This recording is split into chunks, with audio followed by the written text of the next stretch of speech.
HO के लिए हम लोकल वेंडर से रेवेन्यू स्टैम्प इंडेंट करने आ रहे हैं। तो इसके लिए जो मैंने सबसे पहले कमांड डाली है वो है ME21N। ये विंडो एग्जीक्यूट होगा। यहाँ पे हमें लोकल परचेज सेलेक्ट करना है। लोकल परचेज सेलेक्ट करने के बाद यहाँ पे एंटर मारेंगे तो वेंडर की आईडी हमें डालनी है। वेंडर की आईडी किसी भी लोकल वेंडर के अगर जनरेटेड नहीं है तो अपने डिविजनल पोस्ट ऑफिस के थ्रू वेंडर को क्रिएट करा लीजिए सैप में। वो एक नंबर जनरेट होगा, वही वेंडर आईडी होता है, वही यहाँ पड़ेगा। देन परचेज ऑर्गेनाइजेशन हमारा DOPI आ जाएगा।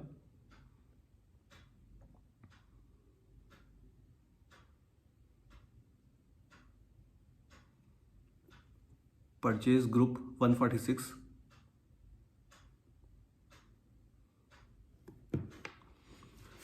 कंपनी कोड DOPI एंटर करेंगे।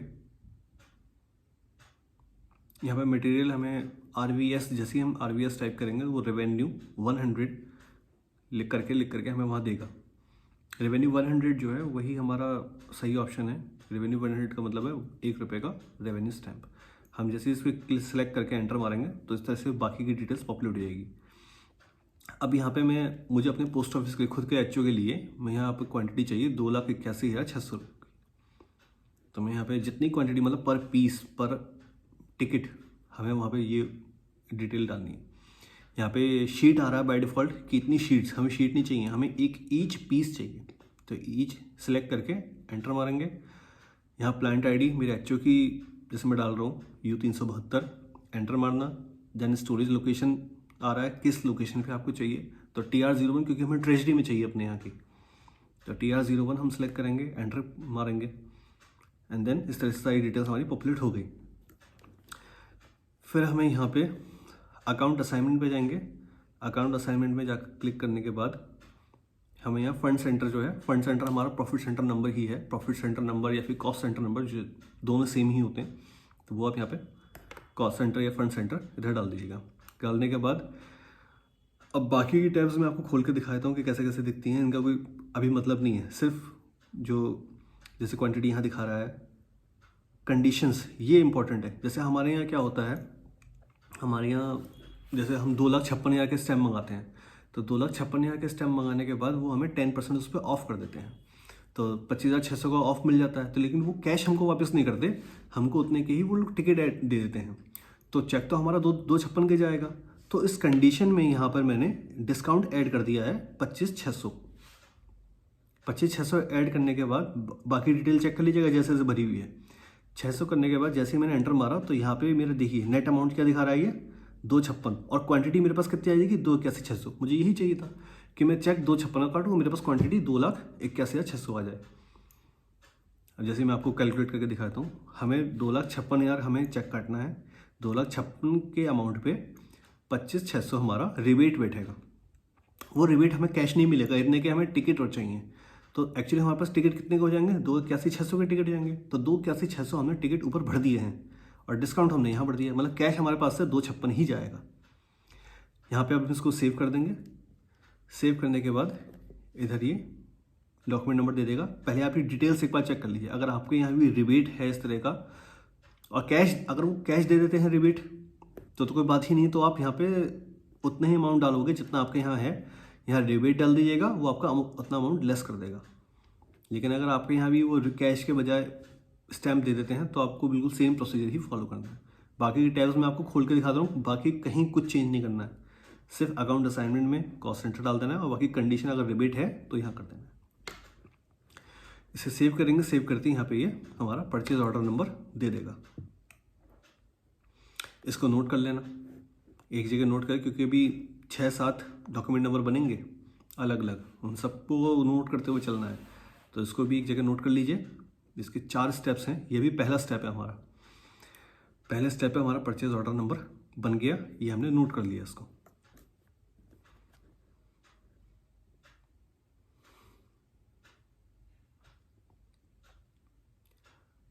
परचेज ऑर्डर नंबर डालने के बाद अब यहाँ पे मैं नेक्स्ट स्टेप पे जाऊँगा, सेकंड स्टेप पे। उसके लिए मैं यहाँ टाइप कर रहा हूँ /n MIGO। /n एक्चुअली क्या है कि /n का मतलब होता है इसमें सैप में एग्जिट कर जाना, कि एग्जिट करके मीगो कमांड एग्जीक्यूट कर दो अपने आप। मुझे बैक जाने की जरूरत नहीं है, /n का मीगो टाइप करूँगा तो वो ऑटोमेटिकली मीगो ही खोलेगा, मुझे बैक नहीं जाना। यहाँ पे बाय जैसे इस तरह से विंडो खुलेगा, मीगो डालने के बाद यहाँ पे हम सेलेक्ट करेंगे goods receipt. Goods receipt select करने के बाद परचेज ऑर्डर सेलेक्ट करेंगे। परचेज ऑर्डर सेलेक्ट करने के बाद जो हमने परचेज ऑर्डर नंबर अभी हमारा जनरेट हुआ था, वही परचेज ऑर्डर नंबर हमें यहाँ पे इनपुट कर देना है। जैसे परचेज ऑर्डर नंबर हम डालेंगे वो अपने आप डिटेल नीचे पॉपुलेट करेगा, हमें उसको वहीं से सेलेक्ट कर लेना है। बराबर में एग्जीक्यूट का बटन आ रहा है, इसको क्लिक करेंगे, ये सारी डिटेल नीचे हमारी पॉपुलेट कर देगा।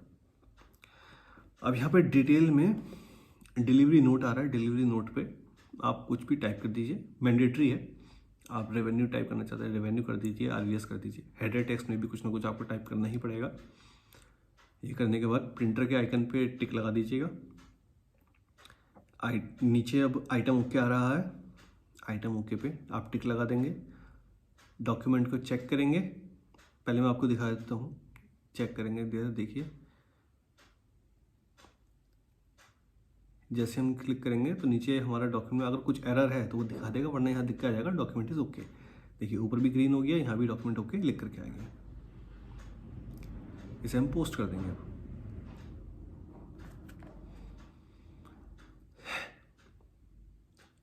अब हमें इसमें हमने स्टोरेज लोकेशन वगैरह क्यों नहीं डाला, क्योंकि हम पहले जब हमने परचेज ऑर्डर सेलेक्ट करा था, क्रिएट करा था, तो वहाँ पे हमने सारा प्लांट ID, स्टोरेज लोकेशन सब कुछ उसे दे दिया था। तो यहाँ पे बस हमें डॉक्यूमेंट को चेक करना था एंड देन इसको पोस्ट कर देना है। पोस्ट करने के बाद अब यहाँ पे एक और डॉक्यूमेंट नंबर जनरेट होगा, उसको हम नोट कर लेंगे।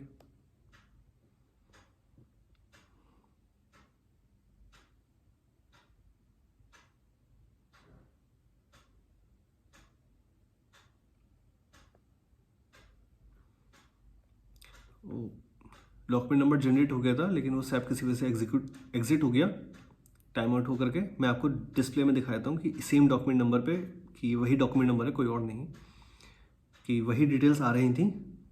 सिंपल वहाँ पे डॉक्यूमेंट नंबर जनरेट हुआ था, वही ये नंबर है और कुछ नहीं है। मैं बस आपको दिखा रहा हूँ कि उस डॉक्यूमेंट नंबर में किस तरह से दिख रहा है। ये 2,81,600 प्रॉफिट सेंटर नंबर, ये वही डॉक्यूमेंट है जो अभी हमने मीगो में सेव करा है। गुड्स रिसीव करने के बाद ये डॉक्यूमेंट नंबर जनरेट हुआ है, वही डिटेल यहाँ पे है। अभी हमने कुछ नहीं करा है, सिर्फ मीगो में गुड्स को रिसीव करा है। सेकंड स्टेप हमारा कंप्लीट हुआ है।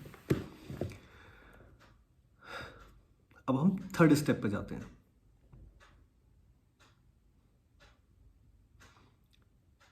/n MIRO मीरो एंटर करेंगे तो एंटर करते ही इस तरह से विंडो पॉपुलेट हो जाएगी। यहाँ पे इनवॉइस डेट हम सेलेक्ट कर देंगे, किस तारीख की हम इनवॉइस क्रिएट कर रहे हैं। जैसे फॉर एग्जांपल आज का ही कर रहे हैं, ये 2 तारीख का, तो मैं 2 तारीख ही सिलेक्ट कर लूँगा। रेफरेंस मैंडेटरी है, यहाँ पे आपको टाइप करना पड़ेगा, कुछ भी रेफरेंस डाल दीजिए, रेवेन्यू डाल दीजिए, कुछ भी।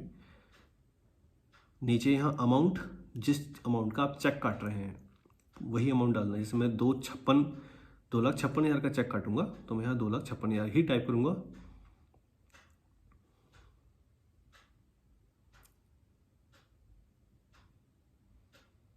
बाकी कोई डिटेल चेंज नहीं करनी है, कुछ नहीं छूना है। नीचे यहाँ purchase order by default selected है, यहाँ पे हमें परचेज ऑर्डर नंबर डाल देना है जो हमने फर्स्ट स्टेप पे क्रिएट करा था। परचेज ऑर्डर के जैसे ही मैं कुछ नंबर डालूंगा तो ये ऑटोमेटिकली नीचे दिखा देगा। 1 मिनट, ये इसको बैक करें, डिलीट करो, दोबारा डाल, ये आ गया। करने के बाद एंटर मारा, एंटर मारने के बाद नीचे पॉपुलेट कर देगा। यहाँ पे हमें इस पर टिक लगा देना है एंड देन बाकी अब कुछ चेंज नहीं करना है। अब हम वापस ऊपर आ जाएंगे पेमेंट टैब पे। पेमेंट टैब पे आने के बाद यहाँ पे पेमेंट मेथड हमारा, क्योंकि हम चेक के थ्रू पेमेंट करेंगे ट्रेजरी को, तो यहाँ पे हम पेमेंट मेथड C सिलेक्ट कर देंगे।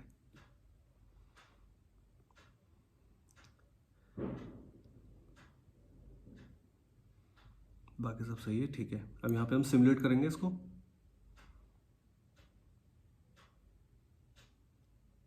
सिमुलेट करने के बाद देखिए डेबिट क्रेडिट एंट्री दोनों बराबर आनी चाहिए और यहाँ बैलेंस हमारा 0 बचना चाहिए।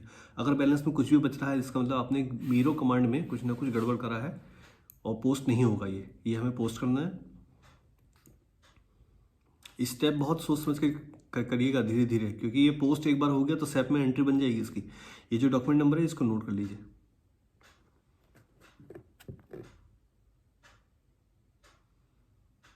ये एक जगह नोट कर लेते हैं।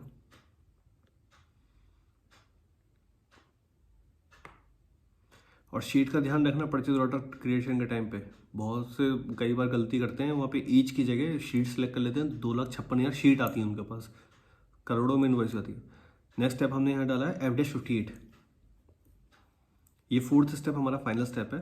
अब चूंकि हम वेंडर को चेक काट रहे हैं तो यहाँ पे टाइप हमारा KZ ही रहेगा। अमाउंट हमारा 2,56,000 हम यहाँ फिल कर देंगे।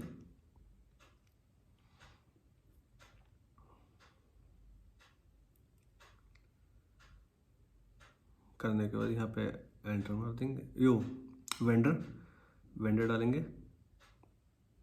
वेंडर हमारा जो अपने परचेज ऑर्डर सबसे पहले डाला था वही वेंडर हमें यहाँ पे इनपुट करना है।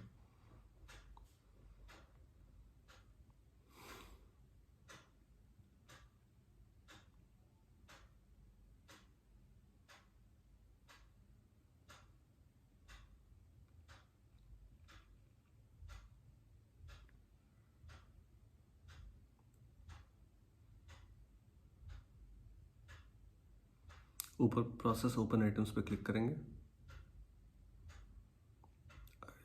यहाँ पे इतने सारे डॉक्यूमेंट दिखा रहा है। एक्चुअली क्या है ना, मुझसे पहले भी किसी ने यहाँ पे ट्राई मारा है क्रिएशन करने के लिए, लेकिन वो एंड तक पहुँचे नहीं, कुछ ना कुछ गड़बड़ कर दी होगी, तो ये डॉक्यूमेंट यहाँ पे रहेगा इस तरह से। ये सिमुलेट करेगा ही नहीं, क्योंकि नीचे नॉट असाइंड अमाउंट दिखा रहा है ना, अंतर आ रहा है अमाउंट में 2,56,000 का। तो क्या करते हैं, इसको जो हमने आज की डेट का क्रिएट करा है ना अपने, ये 2 फरवरी 22 का आज की डेट का डॉक्यूमेंट है, इसके बराबर में ये डॉक्यूमेंट नंबर लिखा हुआ आ रहा है। हम ये डॉक्यूमेंट नंबर नोट कर लेंगे।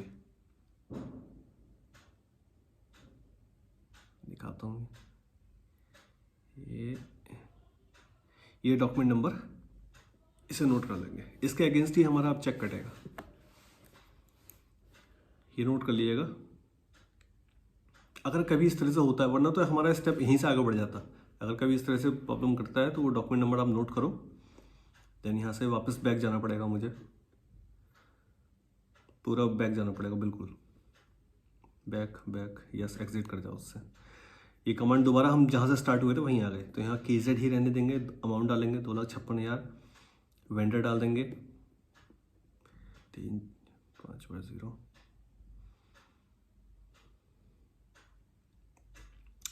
इस बार यहाँ पे हम नीचे सेलेक्ट करेंगे अदर्स, क्योंकि हमें डॉक्यूमेंट नंबर जो हमने नोट कराया उसके अगेंस्ट काटना है। ऊपर प्रोसेस आइटम पे क्लिक करा और यहाँ पे डॉक्यूमेंट नंबर हम डाल देंगे जो हमने अभी नोट करा था पिछली विंडो में देख करके। यहाँ पे प्रोसेस ओपन आइटम, अब देखिए यहाँ पे एक ही एंट्री जो हमारी आज की है वो दिखाएगा, और नीचे नॉट असाइंड में भी 0 आ रहा है, कोई अंतर नहीं है किसी चीज़ का। सिमुलेट करा, सिमुलेट करने के बाद यहाँ पे डबल क्लिक करेंगे, डबल क्लिक कर यहाँ पे प्रॉफिट सेंटर नंबर डाल देंगे, अपने HO का प्रॉफिट सेंटर नंबर। कहीं भी खाली जगह पे क्लिक कर देंगे, देन दोबारा सिमुलेट करेंगे।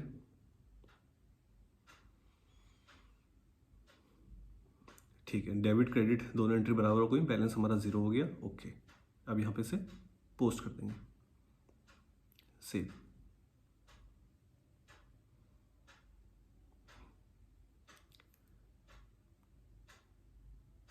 ये डॉक्यूमेंट, ये क्लियरिंग डॉक्यूमेंट नंबर है, इसे भी नोट करना है, इसे भी नोट कर लीजिए।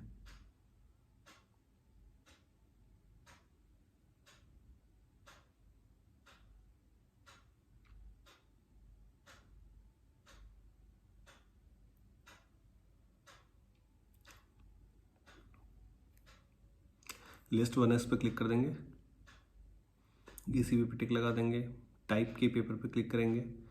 बस ये हमारा नीचे डॉक्यूमेंट नंबर दिखा रहा है। यही आपको अब फिजिकल चेक काट देना है, और जो भी ट्रेजरी जाते हैं ऑफिस में वहाँ फिजिकल चेक सबमिट करेंगे। बाकी आपको अब सिस्टम में कुछ नहीं करना है, आपका स्टॉक आ चुका है already. Thank you, please like and subscribe कर दीजिएगा। Thank you so much.